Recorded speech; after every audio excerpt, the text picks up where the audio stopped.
because I didn't really have any, quote, good, unquote, moment. How often does that happen? At least once a month where there's a day where, okay, you got to do the blog today. It's like, I got nothing. Nothing came over the fax. I've run all the good photos Raleigh sent me. You know, Margaret didn't give me a good launch pad from the notebook post. It's Tuesday. What are you gonna do, Matt? And it's like, I got nothing. So you posted the contents page to the first Cerebus volume. I posted the contents page, the Ardverkian age map, the Never Pray for Change page, one of the blue line pages from the first signature of Melmoth that I got off eBay, and then the signed first page where it said, Melmoth, that you had signed going, a rare one-of-a-kind blue line for the first signature. And then I signed off, there's got to be a moment in there somewhere. And John G. commented, see, how about that? You're just, okay, I'm just going to think of something off the top of my head and throw it on there because I need something for today. And what excites a comment is that one. John G. commented, Dave didn't include Magicking in the Cerebus Volume 1 reprint collection? I wonder why not. Seems like it fits pretty well between number 12 and number 13, and it's even referenced in an early panel of number 13. Cerebus recalls snatches of a bizarre dream. Maybe just space concerns? Quote, space, unquote, as in room in the book, not as in the universe. The problem with Cerebus Volume 1 is always, where do you stop when you start putting stuff in there? It's like Demon Horn definitely belongs in there. The Comics Buyer's Guide strips, the Prince Valiant parody, definitely needs to be in between 13 and 14. You know what I'm saying? It's and if you start going through Alex K's timeline, then you get into all of the Cerebus Jam stories. The Cerebus Volume 1 is already 500 pages plus. You would be surprised how quickly the page numbers add up. And it's a decision-making process that I haven't revisited since I abandoned it. The Cerebus volume is sitting right over there on the side table next to the desk, and I would be the most surprised guy in the room if I looked at the contents page. This isn't in there? This isn't in there? Which printing is this? It's at some point after I'm dead, maybe long after I'm dead, somebody is going to do the definitive Cerebus Volume 1,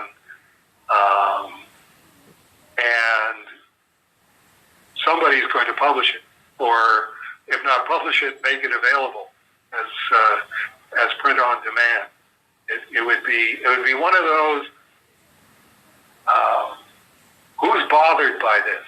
And what's that?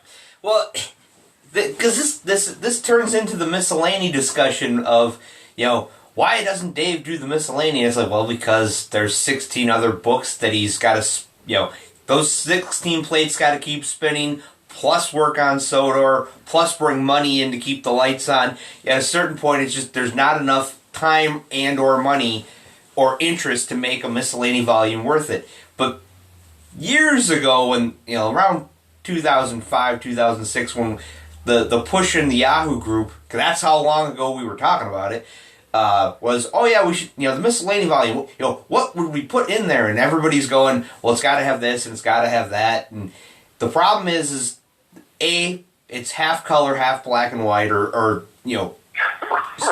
Right. It's got the young Cerebus stories at the beginning of it. And the other problem is if you just did the black and white stuff and it was not, I don't want to say bare bones, but it was the black and white stuff that wouldn't cause any headaches legally, like the Turtles or Spawn, which I understand has been cleared up, but at the time, it was nebulous of would Todd and Kevin and Peter be okay with reprinting that stuff.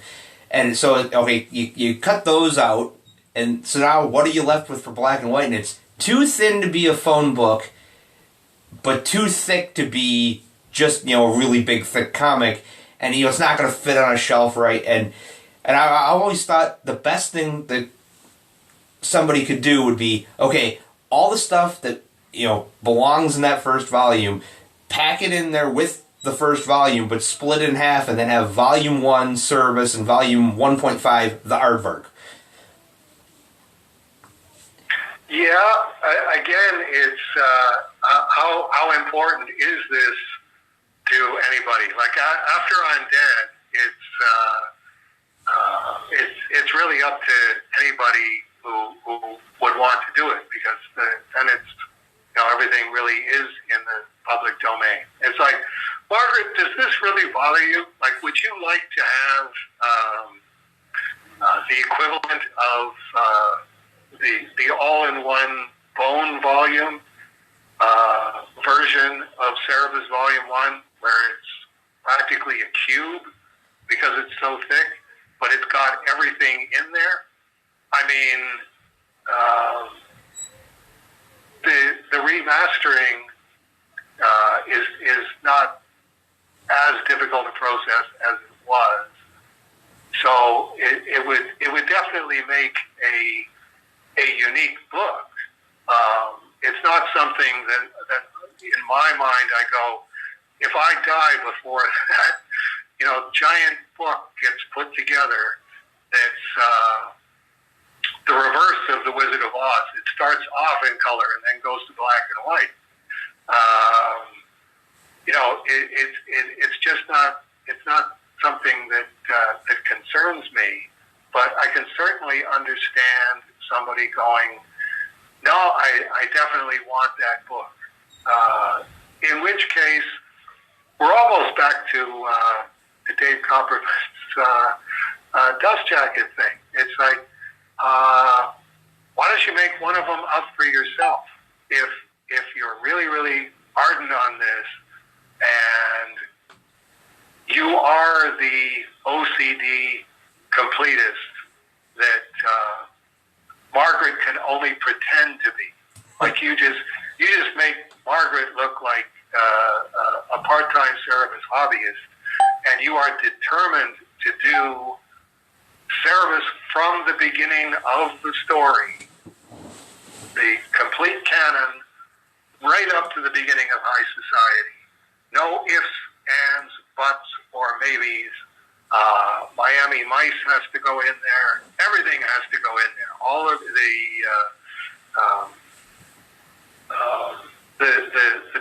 different color covers. Start merging it with the color volume, with the stuff in the back, and just figure out, okay, how many pages is this going to be, and how much does it cost me to produce one of these? And if it turns out to be whatever it turns out to be, $1,800, $2,000, $3,000, then you can say, okay, I got mine.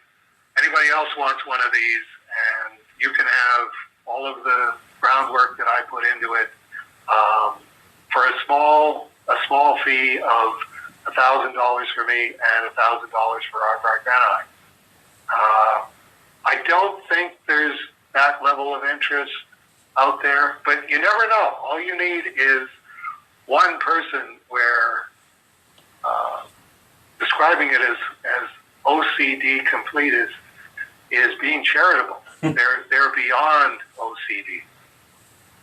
Well, and then of course the question becomes: okay, so say you're grabbing all the miscellaneous stuff, like the 1995 tour book / the 1995 not the world tour book. If you were grabbing all the stuff from there, do you take the jam with Chester Brown and put that in there, or do you say, well, it's not really Cerebus, but he's in one panel? So, and that's when my mental OCD collector goes, you own both copies of the tour book and not the world tour book. It's not like you don't have it. You can read them whenever you want. Right. They're right there on the shelf. And I try not to, I mean, as the Moment of Cerebus guys, I should be the most obsessive guy there is. It's like, yeah, but then at the same time, it's like there comes a point where you got to be, there is such thing as a bridge too far. Yes. Yeah, and it's you're never going to come up with a format that everybody's going to be happy with, just because of human nature. The people who are going to go, I don't really want Miami Mice in there. I don't want the issue of the Flaming Carrot that's got Cerebus going, Mr. Keepus the Sweeper. It's that is a bridge too far. But again, there's somebody out there who it's no such thing for them. It's if Dave Sim drew it and it's Cerebus and it was published somewhere, as far as they're concerned, it's canon and it belongs. And anything short of that, you get into a very lengthy debate with everybody. Where does Spawn 10 fit in the Cerebus canon? Where Turtles, we got I put the date in the book, so that one is definitely, it fits in between this Cerebus Jam story and this Cerebus Jam story. It's going to be a very, very odd read, I think, would be the most charitable way to put it. Right. I mean, it's one of those, that's whenever the miscellany volume comes up, it's, there's guys that have done digital versions of it of, okay, here's, I made scans of my copies and here's everything.